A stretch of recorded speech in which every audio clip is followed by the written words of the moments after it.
Welcome to Dark Twilight. Indonesia, negara merdeka yang tertinggal, menelusuri akar ketertinggalan di tengah janji kemerdekaan. Indonesia adalah salah satu negara pertama di Asia yang memproklamasikan kemerdekaannya setelah Perang Dunia Kedua. Pada tanggal 17 Agustus tahun 1945, Soekarno dan Muhammad Hatta mendeklarasikan kemerdekaan bangsa Indonesia. Saat itu, dunia memandang negeri ini dengan penuh harapan. Sebagai negara dengan kekayaan sumber daya alam yang melimpah, jumlah penduduk yang besar, dan posisi geografis yang strategis di jalur perdagangan internasional, Indonesia diprediksi akan menjadi kekuatan ekonomi utama di kawasan Asia. Namun, kenyataan saat ini memperlihatkan bahwa meskipun telah merdeka lebih awal dari banyak negara tetangga, Indonesia belum mampu mengejar ketertinggalan dalam berbagai aspek pembangunan. Negara-negara seperti Korea Selatan, Singapura, dan bahkan Vietnam yang lebih belakangan merdeka justru mampu menampilkan kemajuan yang lebih pesat di berbagai sektor. Pertanyaannya, apa penyebab utama dari ketertinggalan ini? Warisan kolonial yang mengakar. Selama lebih dari 3 abad, Indonesia berada di bawah kekuasaan kolonial Belanda. Dalam masa penjajahan ini, orientasi pembangunan lebih ditujukan untuk mendukung kepentingan ekonomi kolonial, bukan untuk membangun kapasitas bangsa Indonesia sendiri. Sistem pendidikan yang tersedia sangat terbatas dan hanya diperuntukkan bagi segelintir elit. Infrastruktur dibangun secara selektif dan tidak menyeluruh ke seluruh wilayah Nusantara. Akibatnya, saat Indonesia merdeka, negara ini tidak memiliki fondasi kelembagaan dan sumber daya manusia yang memadai untuk menjalankan pemerintahan modern. Jumlah sarjana sangat sedikit dan kapasitas birokrasi hampir tidak ada. Ketika negara lain seperti Jepang sudah memiliki basis industri dan ilmu pengetahuan, Indonesia memulai segalanya hampir dari nol. Hal ini menjadi salah satu penyebab utama lambatnya proses pembangunan pasca kemerdekaan. Ketidakstabilan politik dan konflik internal. Setelah memproklamasikan kemerdekaan, Indonesia harus menghadapi berbagai tantangan serius, baik dari luar maupun dari dalam negeri. Belanda berusaha kembali menguasai wilayah Nusantara yang memicu perang kemerdekaan selama beberapa tahun. Setelah pengakuan kedaulatan tahun 1949, berbagai pemberontakan meletus di sejumlah daerah, seperti PKI di Madiun, DIASTII di Jawa Barat dan Sulawesi, serta PRA Permesta di Sumatera dan Sulawesi. Konflik internal yang berkepanjangan ini menyita perhatian dan sumber daya negara, sehingga pembangunan ekonomi menjadi tertunda. Ketidakstabilan politik juga membuat para investor asing enggan menanamkan modal. Dalam dekade pertama kemerdekaan, Indonesia mengalami inflasi yang sangat tinggi dan ketidakpastian ekonomi yang terus-menerus. Sentralisasi pembangunan pada era Orde Baru. Kehadiran pemerintahan Orde Baru pada tahun 1966 membawa perubahan besar dalam arah pembangunan. Pemerintah berusaha menciptakan stabilitas politik dan memfokuskan diri pada pertumbuhan ekonomi.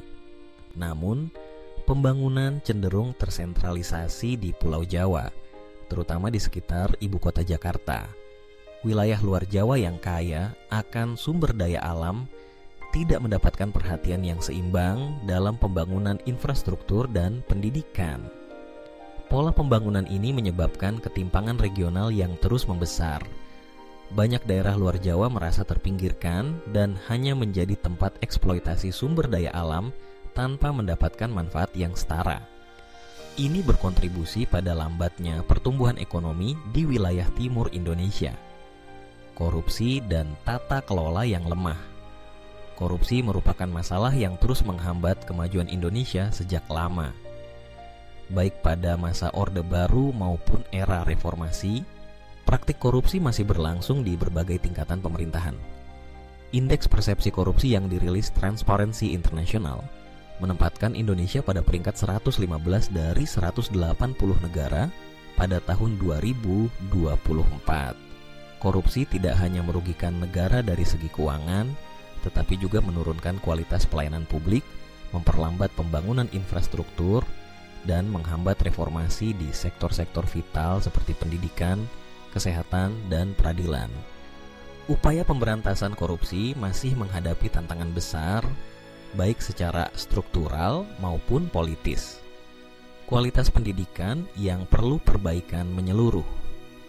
Pendidikan merupakan fondasi bagi kemajuan bangsa. Sayangnya, sistem pendidikan di Indonesia masih menghadapi berbagai tantangan, baik dari segi kurikulum, kualitas tenaga pengajar, hingga pemerataan akses. Kurikulum yang sering berubah dan dominan pada aspek hafalan membuat siswa kesulitan mengembangkan keterampilan berpikir kritis dan problem solving. Laporan PISA, Program for International Student Assessment, secara konsisten menempatkan Indonesia pada posisi terbawah dalam hal kemampuan matematika, literasi, dan sains. Ketimpangan antara sekolah di kota besar dan daerah terpencil pun sangat lebar. Hal ini berdampak pada rendahnya kualitas sumber daya manusia yang kemudian mempengaruhi daya saing bangsa di tingkat global. Ketimpangan sosial dan ekonomi. Ketimpangan dalam distribusi kekayaan dan akses terhadap layanan dasar seperti pendidikan dan kesehatan masih menjadi masalah besar di Indonesia.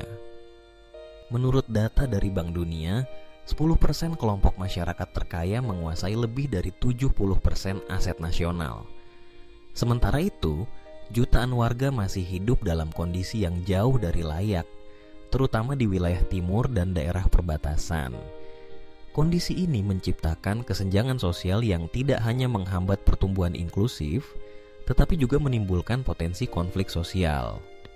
Upaya redistribusi ekonomi dan pemerataan pembangunan harus terus diperkuat agar tidak terjadi jurang sosial yang semakin melebar.